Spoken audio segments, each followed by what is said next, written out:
বুঝলে না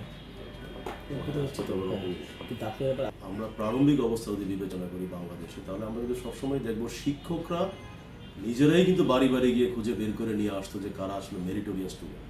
এবার আমরা অনেক ক্ষেত্রেই জানি যে অনেক বাবা মাই কিন্তু এখনো গল্প করে যে আমি যখন ভালো ছাত্র ছিলাম তখন কিন্তু আমার স্কুলের বা আমার কলেজের শিক্ষক কিন্তু আমার বাড়িতে এসে আমাকে খুঁজে নিয়ে গেছে। যেমন আমরা কিছুদিন আগেও লক্ষ্য করলাম যে কোনো একটা অনুষ্ঠানে কিন্তু বাংলাদেশের কিছু সাকসেসফুল ব্যক্তি কিন্তু আমাদেরই কোনো একজন প্রয়াত প্রফেসরের ব্যাপারে উল্লেখ করতো যে আমাকে বাড়িতে গিয়ে আমার বাবাকে কনভিন্স করে সে ঢাকা বিশ্ববিদ্যালয়ে আমাকে পড়ানোর জন্য নিয়ে আসছে। তো আসলে ব্যাপারটা হচ্ছে বাংলাদেশের শিক্ষা ব্যবস্থাটা কিন্তু এখন হয়ে গেছে অনেকটাই কেন জানি মনে হয় যে একটা মানে নন সিস্টেমেটিক ফোরাম, যে আসবে সবাই শিক্ষা নেবে, কিন্তু শিক্ষাটা কতটুকু আসলে এফেক্টিভ হবে এবং শিক্ষাটা গ্রহণ করার পর আসলে আমাদের ছাত্রছাত্রীরা সেটা গ্রহণ করে তারা তাদের ব্যক্তিগত লাইফকে সেটা পরিবর্তন করতে পারছে কিনা। এবং সবচেয়ে বড় কথা সৃষ্টিকর্তা আমাকে যে মেরিটটুকু দিয়েছে, আমাকে যে একটা বিল্ড ইন কম্পিউটার আমাকে যেটা দিয়ে দিয়েছে, সেই কম্পিউটারটা কে কতটুকু পারফেক্টলি ব্যবহার করতে পারে এটার উপরেও কিন্তু আমাদের শিক্ষাক্ষেত্রে কোনো গবেষণাও কিন্তু এখন পর্যন্ত না হওয়ার কারণে কিন্তু যেটা হয় যে মেধাবী ছাত্রছাত্রী যারা, সেটা আমি মনে করি সে গরিব হোক, সে ধনী হোক, সে বস্তিতে বসবাস করে, একটা বস্তির ছেলেও কিন্তু আমি মনে করি বাংলাদেশের সমাজকে নেতৃত্ব দেওয়ার মতো হতে পারে যদি তাকে আমরা প্রপারলি কাল্টিভেট করতে পারি, তাকে যদি প্রপার শিক্ষা সুশিক্ষিত করতে পারি। দুর্ভাগ্য হলো তো সমাজে কিন্তু একটা বৈষম্যের কারণে আমরা মনে করি যে শিক্ষা ব্যবস্থাটা কিন্তু একটা ব্যাপক প্রশ্নের সম্মুখীন। যেমন আমি যদি বলি, এখন দেখা যাচ্ছে যে একটা ভালো স্কুলে পড়াতে হলে তাকে অনেক অর্থ খরচ করতে হয় এবং যে অর্থ যদি না থাকে তাহলে সে স্কুলের গেট দিয়ে সে প্রবেশ করতে পারে। যে কেন হবে, কেন আজকে শিক্ষাকে আসলে অর্থের মাধ্যমে মূল্যায়ন করতে হচ্ছে? এবং আমি ব্যক্তিগতভাবে যদি বিভিন্ন শিক্ষা প্রতিষ্ঠানের সাথে জড়িত, আমি নিজেও কাজ করছি এবং আমি চেষ্টা করে যাচ্ছি যে আমার সীমাবদ্ধতা দিয়ে কীভাবে আসলে শিক্ষিত বা তথাকথিত মেধাবী ছাত্রদেরকে নিয়ে আসা সম্ভব হয়।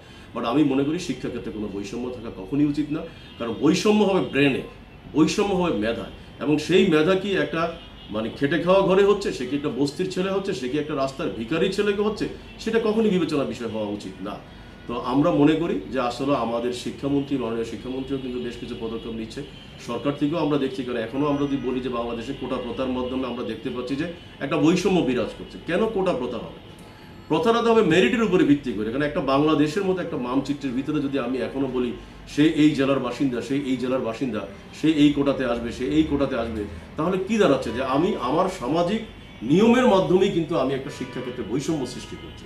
তা আমি আশা করি যে বাংলাদেশে আসলে যারা শিক্ষা ব্যবস্থার সাথে ওতপ্রোতভাবে জড়িত, আমি প্রাইভেট সেক্টরকে মনে করি, পাবলিক সেক্টরকে মনে করি, দুই পক্ষকে কিন্তু আসলে এগিয়ে আসতে হবে এবং দুই পক্ষকে কিন্তু আসলে মেধার ভিত্তিতে আমার মনে হয় বৈষম্যটাকে বিলুপ্ত করে ফেলতে হবে।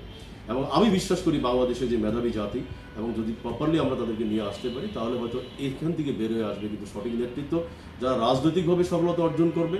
আর যেমনিভাবে আমি মনে করি আজকে অতীতে যারা রাজনৈতিকভাবে সফল ছিল, যারা এখনও রাজনৈতিক ক্ষেত্রে বিচরণ করছে, তাদের একটা বড় অংশই কিন্তু মেরিটোরিয়াস ছিল। আমরা যদি মনে করি বঙ্গবন্ধু যখন সংবিধান প্রণয়নের জন্য যাদেরকে দায়িত্ব দিয়েছিল তারা কারা, তারা কিন্তু সমাজের সবচেয়ে মেরিটোরিয়াস লোকদেরকে কিন্তু তাদেরকে দায়িত্ব দিয়েছিল। একইভাবে আমরা যদি মনে করি পরবর্তীতেও কিন্তু কিছুদিন পর্যন্ত কিন্তু হয়তো যারা ক্ষমতার পালাবদলে জড়িত ছিল তারা কিন্তু এই ব্যাপারটাকে মূল্যায়ন করেছে, কিন্তু পরবর্তীতে এই জিনিসটাকে মূল্যায়ন না করে কিন্তু আলটিমেটলি বিবেচনা করা হয় তার অর্থকে, বিবেচনা করা হয় তার চাতুর্যতাকে, বিবেচনা করা হয় তার বক্তব্যকে, কিন্তু আসলে আমরা মেধাকে মূল্যায়ন করছি না। তা আমরা মনে করি যে বাংলাদেশের শিক্ষা ব্যবস্থার এখনই উপযুক্ত সময়, কারণ যদি তথ্য প্রযুক্তির এই যুগে যে প্রযুক্তিকে কাজে লাগাতে পারে সে কিন্তু ঘরে বসেও কিন্তু সে শিক্ষা ব্যবস্থার সাথে সে ওতপ্রোতভাবে নিজেকে ডেভেলপ করতে সক্ষম। সুতরাং এখন সময় আসছে মানুষকে মানুষের মর্যাদা দিয়ে বিবেচনা করতে হবে, কোনো বৈষম্যের মাধ্যমে নয়। ধন্যবাদ।